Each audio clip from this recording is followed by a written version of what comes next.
Assalamualaikum warahmatullahi wabarakatuh. Alhamdulillahirabbil alamin wassalatu wassalamu ala sayyidina Muhammadin wa ala alihi wa ashabihi ajmain, amma ba'd. Para pemirsa podcast Kementerian Agama Kabupaten Magetan yang kami hormati dan semoga selalu berbahagia di bulan Ramadan yang penuh dengan keberkahan ini.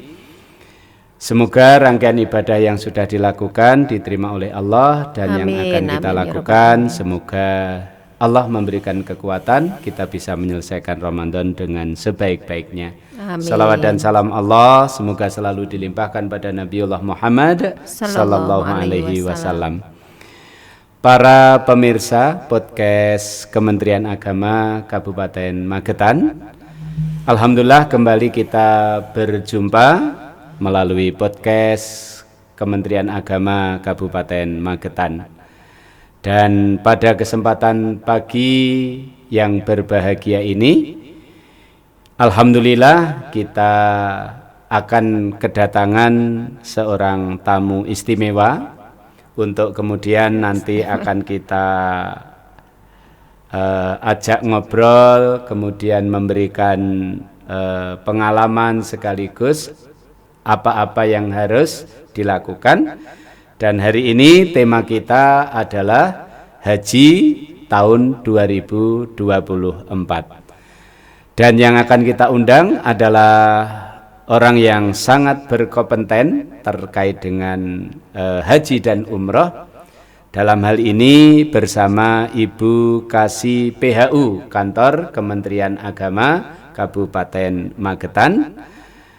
Tidak panjang, sebagai pembukanya akan kita undang beliau Ibu Hajah Ida Dwi Murtini SPDI. Ida betul? Dwi Martini Pak Marsono. Oh, Ida Dwi Martini SPDI. Beliau sekali lagi adalah Kasih PHU Kantor Kementerian Agama Kabupaten Magetan. Assalamualaikum Bu Ida. Waalaikumsalam warahmatullahi wabarakatuh. Pak Marsono, alhamdulillah ya, sehat-sehat. Sudah turun berapa kilo? Masih tetap. Masih tetap. Alhamdulillah Bu Ida, terima kasih. Selamat datang sama-sama di podcast Kementerian Agama Kabupaten Magetan. Dan untuk itu sekali lagi selamat datang, semoga selalu sehat. Amin. Gimana kabarnya Bu Ida? Alhamdulillah baik Pak. Alhamdulillah, mudah-mudahan lancar kegiatan di PHU ya. Amin. Karena seperti tema kita hari ini adalah PHU 2024. Haji 2024. Ya, Haji 2024. Mohon izin Bu Ida mungkin untuk mengawalinya. Bu Ida sekarang selaku Kasih PHU. Nah ini sudah berapa lama dan kalau boleh tahu sebelum ini posisinya di mana? Siap. Bu Ida. Pak Marsono, terima kasih Pak Marsono atas waktunya. Alhamdulillah saya mulai bertugas di haji itu Desember 2023. Jadi Desember, Januari, Februari, Maret 4 bulan. Jadi kalau tadi itu awal Pak Marsono memperkenalkan tamunya adalah Kasih Haji yang berkompeten gitu ya. Kayaknya belum deh Pak. Karena memang saat ini adalah proses belajar gitu nggih Pak Marsono. Jadi saya dilantik di haji itu mulai 1 Desember 2023 dan sebelumnya saya di bagian penyelenggara zakat wakaf kurang lebih 1 tahun. Jadi mulai Januari saya bertugas di seksi PHU. Jadi begitu. Proses insya Allah ketika kita bekerja keras tidak akan mengkhianati hasil. Insya Allah, insya Allah Pak Marsono, mohon doanya. Mohon izin Ibu Ida, konteks tema kita hari ini adalah Haji 2024. Nah tentu untuk pelaksanaannya ibadah haji tahun 2024 ini, nah kira-kira apakah jumlah kuota dan biaya haji untuk calon jamaah Indonesia khususnya di Kabupaten Magetan, ini kan pasti ditanya-tanya nih di masyarakat, apakah sudah ditetapkan saya kalau haji tahun ini berapa sih anggarannya gitu? Gimana, Bida? Oh iya, nggih, terima kasih Pak Marsono. Kuota haji Indonesia tahun 2024 ini sudah ditetapkan oleh pemerintah, yaitu sebanyak 241.000 gitu ya. Dan ini 20.000 lebih banyak daripada tahun sebelumnya. Tetapi untuk kuota Kabupaten Magetan itu memang jamaah yang wajib lunas itu adalah sebanyak 449 jamaah. Tetapi 449 ya. Ya, tetapi angka 449 itu nanti apakah itu nanti menjadi kuota Kabupaten Magetan, apa berkurang, apa bertambah, itu nanti angka ataupun data masih terus bergerak. Jadi kita masih dinamis menunggu. Ya, angkanya kita masih menunggu karena pelunasan tahap kedua ini belum selesai Pak Marsono. Gitu. Pelunasan tahap kedua nanti akan berakhir di tanggal 26 Maret 26, ini. 26 Maret ini. Ya, itu pelunasan tahap kedua gitu. Terus kalau biaya tahun 2024 ini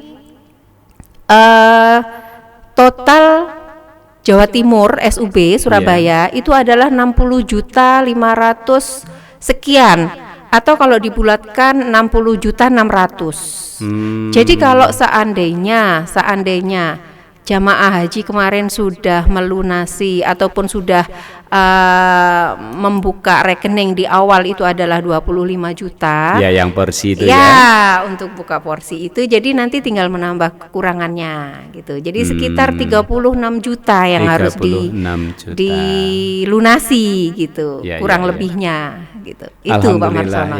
Dan ini bagi pemirsa menjadi rujukan.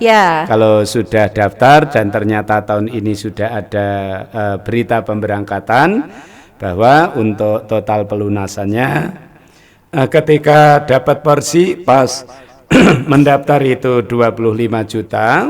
Nah, berarti untuk totalnya nanti menjadi 60.600.000 rupiah.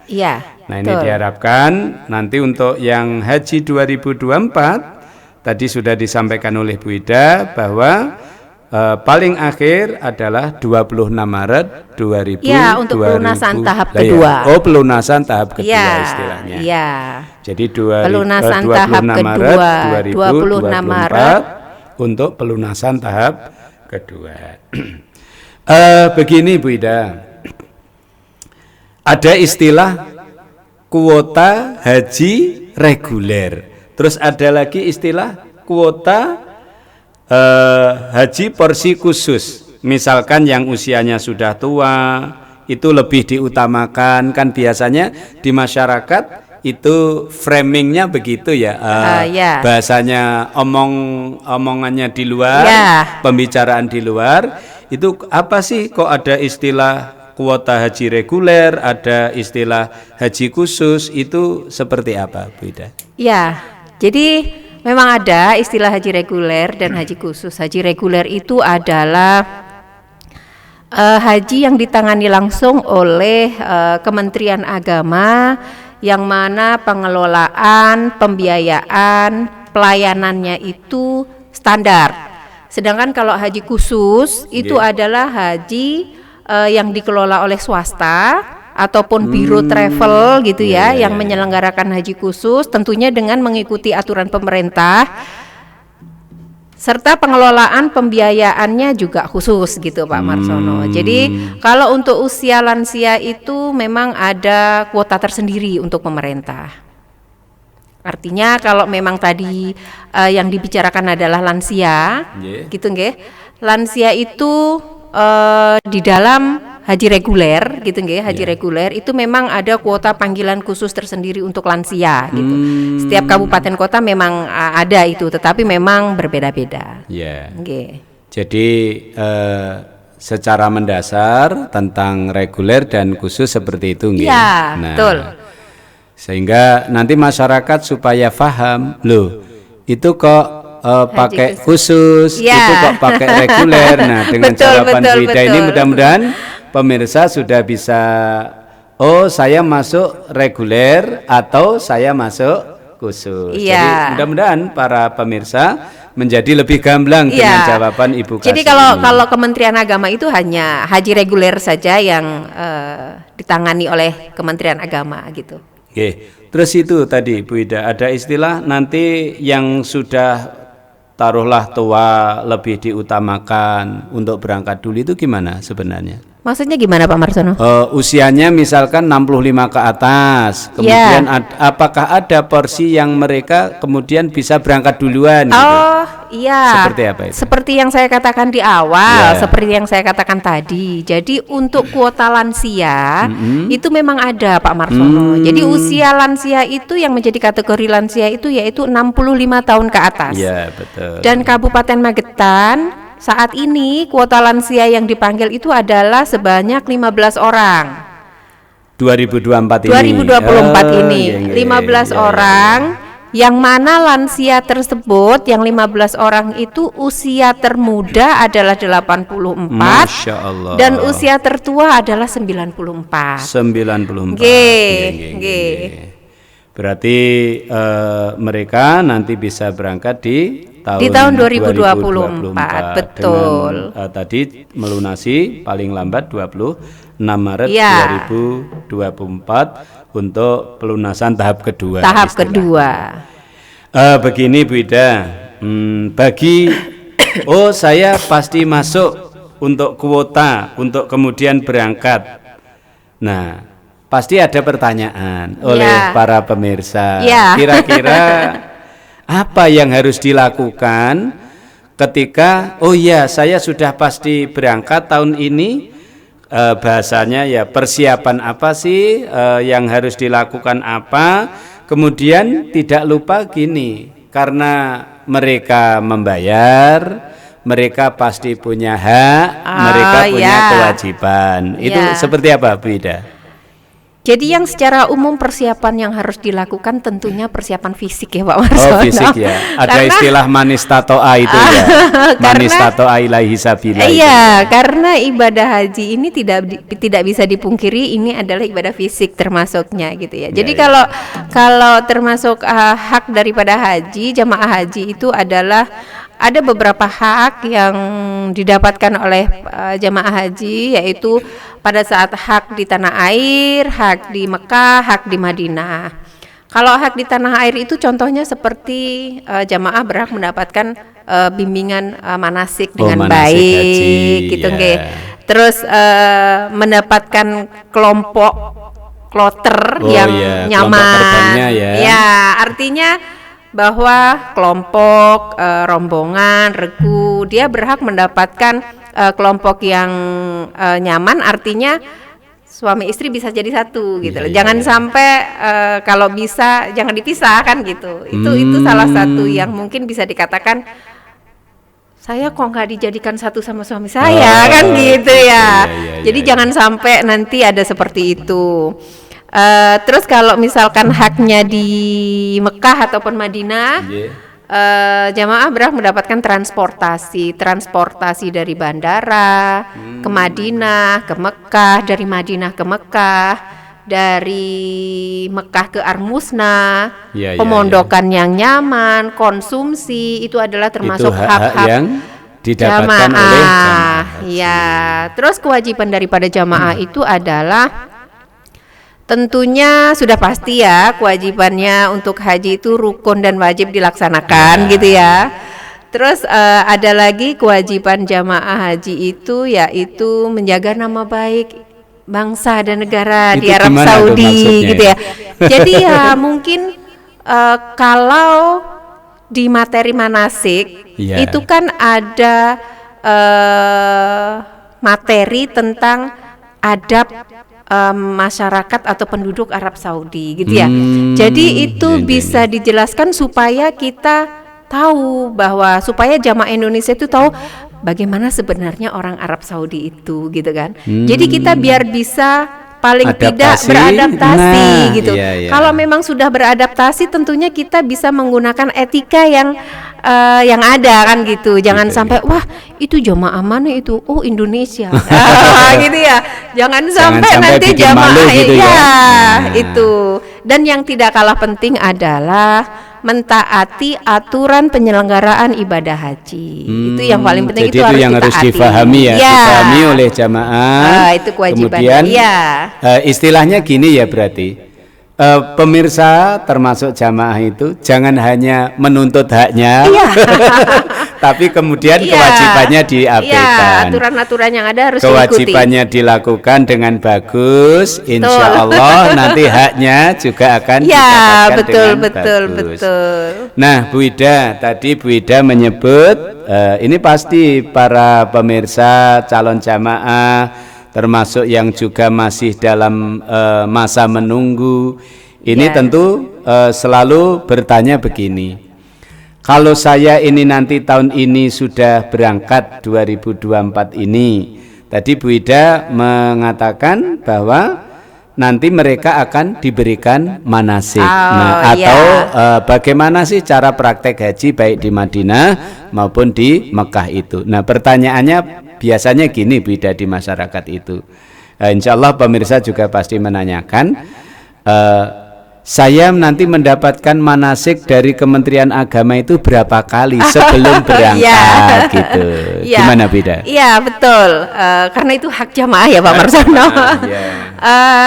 Jadi sesuai dengan keputusan Direktur Jenderal Penyelenggaraan Haji dan Umroh Kementerian Agama Republik Indonesia nomor 113 tahun 2024 tentang manasik haji reguler, jamaah haji reguler. Untuk tahun 2024 ini jamaah haji mendapatkan layanan manasik sebanyak 8 kali Pak Marsono. 8 kali ya. Iya. Jadi 6 kali nanti dilaksanakan di kecamatan dan 2 kali dilaksanakan manasik kabupaten. Jadi di kecamatannya berapa tadi? 2 kali? 6 kali. Oh 6 kali di kecamatan 6 kali. Oh kabupatennya 2 kali, betul. Alhamdulillah berarti totalnya mendapat 8 kali. Ya dan itu kita planning insya Allah nanti sesudah Lebaran. Oh sekitaran April ya? Iya, bulan April kita sudah mulai manasik. Ya intinya 8 kali itu nanti pasti akan didapatkan oleh jamaah. Betul. Supaya nanti mereka di sana itu lebih melaksanakannya lebih lebih bagus. Syarat rukun kewajibannya bisa terpenuhi semuanya.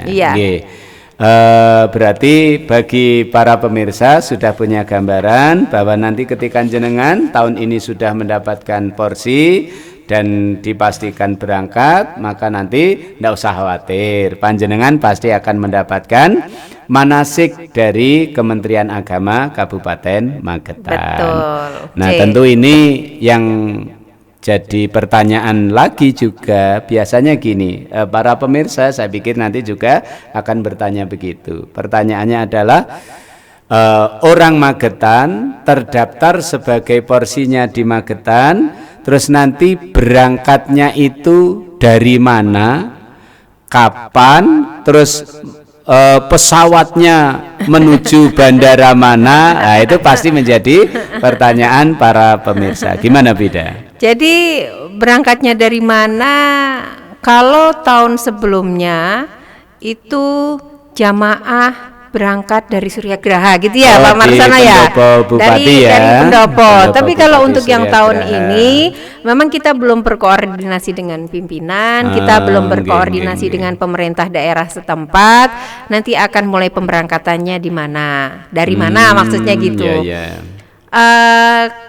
Kalau untuk pemberangkatan dari Kabupaten Magetan tentunya menuju ke asrama haji gitu pastinya. Ya, di Surabaya ya. Ya, di Surabaya. Berarti tidak lewat Solo tapi lewat Surabaya. Betul. Lewat Surabaya. Itu yang merupakan salah satu hak yang diterima jemaah tadi Pak Marsono. Gitu ya. Mendapatkan transportasi gitu ya. Dari Magetan ke asrama haji Surabaya. Asrama haji. Jadi dari asrama haji itu nanti akan dilakukan, sesudah sampai asrama haji itu nanti akan dilakukan serangkaian pemeriksaan. Sesudah selesai nanti baru akan menuju ke bandara. Berarti gitu. Dari Magetan menuju ke asrama haji. Terus di asrama haji itu berapa lama, Bu Ida? Di asrama haji itu jamaah haji akan menginap 1 malam. Jadi 1 kali 24 jam. Dan di asrama haji itu nanti akan dilaksanakan pemeriksaan kesehatan tentunya. Kesehatan diperiksa lagi. Iya, karena di sana adalah petugas, ada petugas ya Pak Marsono. Dilakukan pemeriksaan kesehatan, sesudah itu pemeriksaan dokumen-dokumen, kemudian pembagian gelang identitas itu, kemudian living cost.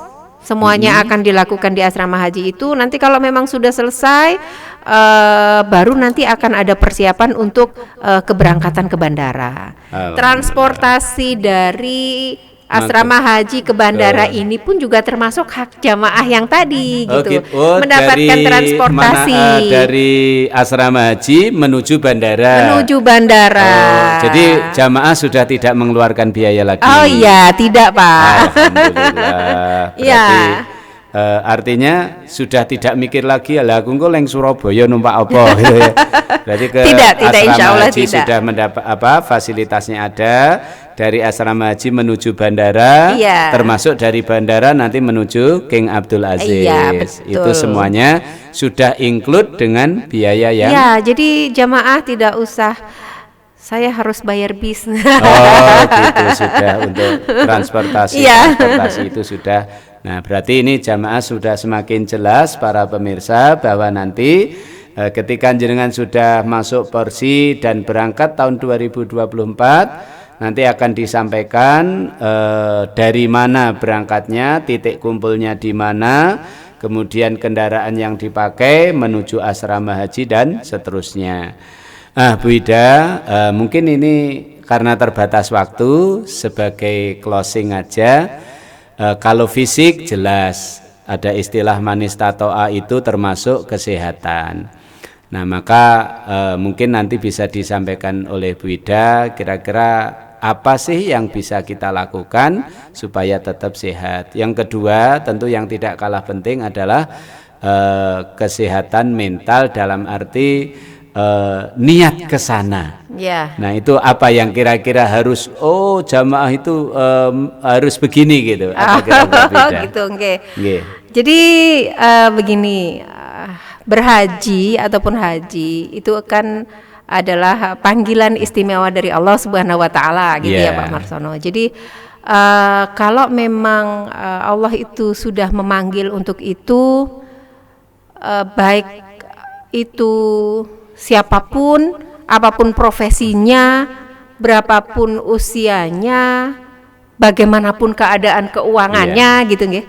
Kalau memang Allah sudah memanggil, insya Allah akan memudahkan semuanya. Amin amin ya rabbal Jadi kalau ada usia lanjut ataupun yang udah usia tua gitu ya atau lansia, kok belum berangkat haji gitu. Saya berharap tetap bersabar gitu ya, karena memang untuk pemberangkatan haji itu sesuai dengan urut porsi. Kecuali ada panggilan lansia, itu kan sudah porsinya ada, panggilan kuota lansia gitu. Jadi tetap bersabar, tetap berhusnudzon kepada Allah Subhanahu wa taala dan tetap semangat. Khususnya semangat untuk menjaga kesehatan. Karena lagi-lagi saya sampaikan haji itu adalah ibadah yang di dalamnya termasuk ibadah fisik gitu ya. Jadi harus menyiapkan mungkin dari sekarang olahraga gitu ya. Iya betul. Jalan pagi-pagi. Yang penting tetap berhusnudzon kepada Allah. Gitu ya. Insya Allah nanti betul. Kalau prasangkanya bagus, insya Allah hasilnya bagus. Insya Allah. Terakhir mungkin Bu Kasih, Bu Ida. Mungkin dari tayangan podcast ini jamaah masih mungkin ada yang belum bisa mendapatkan informasi secara masih ada yang bingung misalkan, terus saya kalau mencari informasi harus kemana? Nah niki monggo Bu Ida. kalau itu informasi tentang haji bisa datang ke bagian haji kantor Kementerian Agama Kabupaten Magetan, dan insya Allah ruangannya dari pintu pagar agak depan sendiri ya Pak Marsono. Paling depan ya.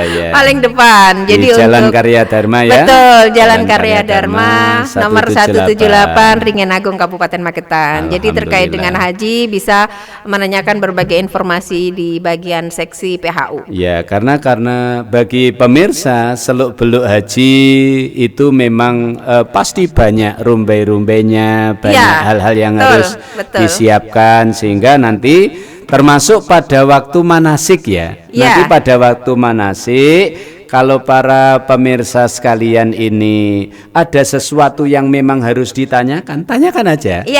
Nah, supaya nanti begitu berangkat ke Tanah Suci itu benar-benar sudah mantap. Sudah tidak ada ganjalan lagi. Alhamdulillah. Para pemirsa podcast Kantor Kementerian Agama Kabupaten Magetan, alhamdulillah pada kesempatan ini kita sudah mendapatkan pencerahan luar biasa dari Ibu Hajah Ida Dwi Martini SPDI selaku Kasih PHU Kantor Kementerian Agama Kabupaten Magetan. Semoga menjadi ilmu wawasan bagi para pemirsa sekalian tentang perhajian dan juga umroh. Sekali lagi, nanti kalau ada yang kurang jelas, ingin menggali informasi lebih banyak, monggo silahkan nanti jam kerja ya tentunya. Jam kerja pastinya. Di Kantor Kementerian Agama Kabupaten Magetan. Nanti silahkan masuk di ruang Kasih PHU, nanti di sana para seksi PHU. Nanti para petugas sudah siap untuk memberikan jawaban. Terima kasih Bu Hajah Ida Dwi Martini SPDI atas waktunya memberikan ilmu kepada masyarakat. Semoga menjadi amal soleh panjenengan. Amin amin ya robbal alamin. Dan mendapatkan pahala yang berlimpah dari Allah Subhanahu wa taala. Sebagai penutup, selamat melanjutkan aktivitas tugasnya, juga selamat berpuasa. Semoga tugas-tugas di Kasih PHU dapat berjalan dengan lancar. Dan juga kegiatan Ramadan kita mengantarkan kita kepada Idul Fitri untuk meraih kemenangan. Terima kasih sekali lagi. Mohon maaf kalau tadi pas wawancara ada yang kurang berkenan. Insyaallah dan tidak. Demikian para pemirsa podcast Kantor Kementerian Agama Kabupaten Magetan. Hari ini spesial kita membahas tentang Haji 2024. Sekali lagi semoga menjadi wacana yang luas bagi para pemirsa. Terima kasih atas segala perhatian. Mohon maaf. Assalamualaikum warahmatullahi wabarakatuh. Sampai ketemu di podcast-podcast berikutnya dengan tema-tema yang lebih dan juga tidak kalah menariknya dari tema hari ini. Terima kasih sekali lagi.